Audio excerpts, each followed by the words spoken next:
Bonjour et bienvenue, ici Monsieur André, présentant cette nouvelle série vidéo, 5-6 par semaine, destinée aux élèves et aux parents de notre classe, présentant des informations importantes, des dates à se souvenir, des messages au sujet des devoirs, au sujet des principes, du fonctionnement de la classe, toutes sortes de choses. Alors bienvenue!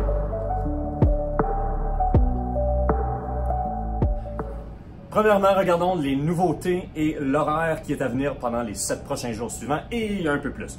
Première chose, je tiens à vous faire un rappel que cette vidéo que vous trouverez sur le site web de la classe. Le site web contient également beaucoup d'informations qui peuvent être très utiles pour vous en famille.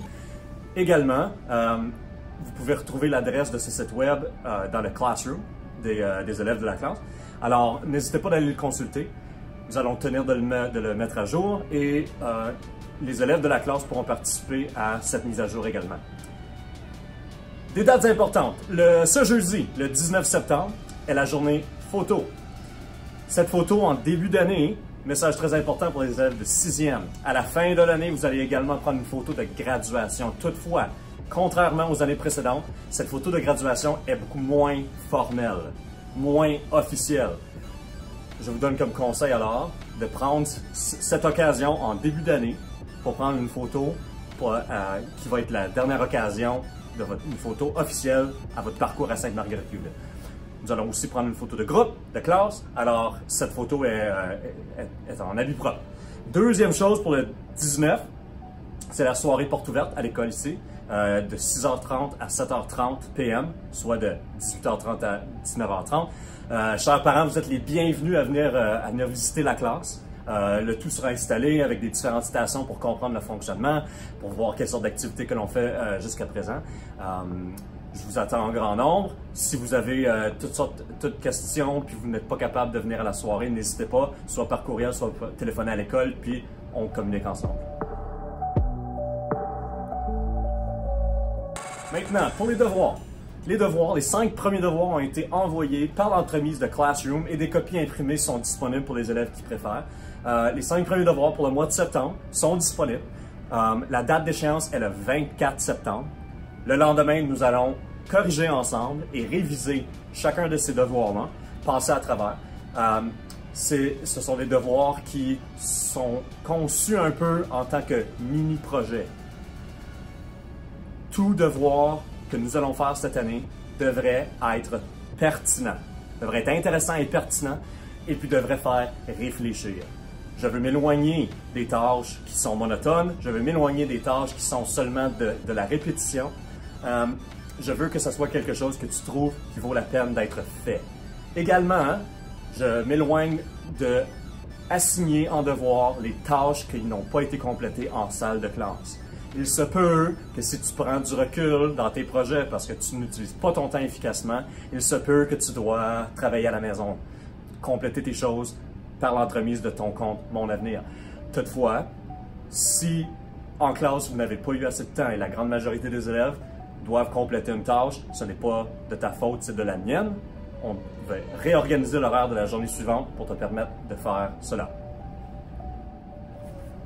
N'oubliez pas que vous avez également reçu des cartes de pratique de mathématiques.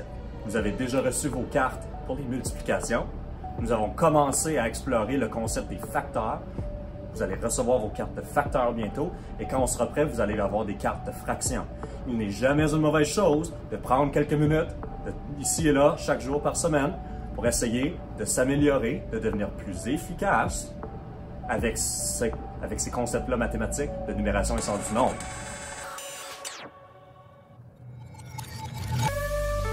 Maintenant, un message pour les élèves tant que pour les parents.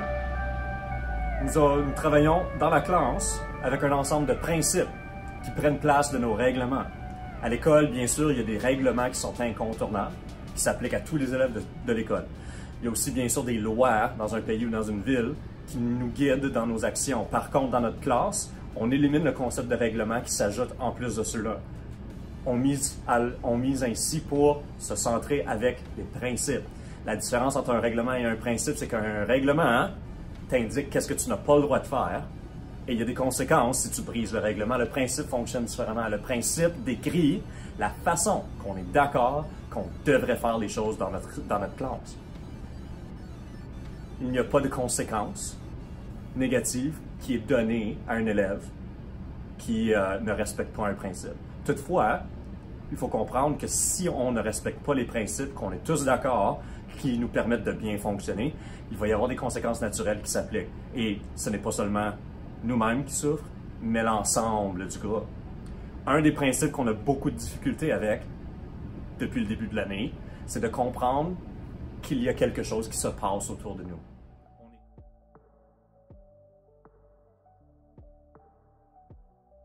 La classe. C'est très difficile pour certains, lorsqu'on doit passer une différentes activités, de déposer son livre, ou d'arrêter de jouer avec ses connexes, ou d'arrêter de dessiner. Lorsqu'on utilise un signal comme « fermer les lumières », ou bien lorsque j'indique « OK, on baisse nos écrans », il y a plusieurs élèves qu'on dirait qu'eux, leur temps est plus précieux que celui des autres. Et que le groupe souffre, on perd un temps incroyable à attendre pour ces petits délais qui nous permettraient de faire beaucoup plus de choses dans notre journée.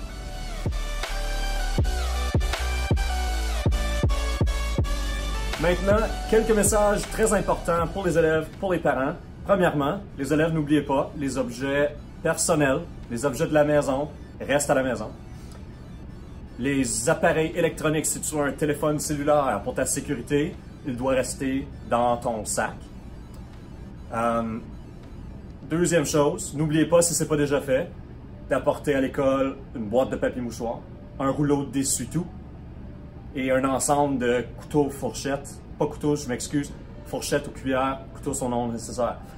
Ensuite, n'oubliez pas d'apporter vos feuilles de traitement médical d'urgence pour Mme Candice et au secrétariat. N'oubliez pas d'apporter votre feuille de signature d'utilisation responsable d'électronique. Et n'oubliez pas, je vais vous la remettre demain, une feuille pour l'éducation physique, M. Lang, avec un avis pour les espadrilles sécuritaires et un avis pour les conditions médicales. Alors c'est tout pour ce premier vidéo. Un grand merci, chers élèves, chers parents. À la prochaine.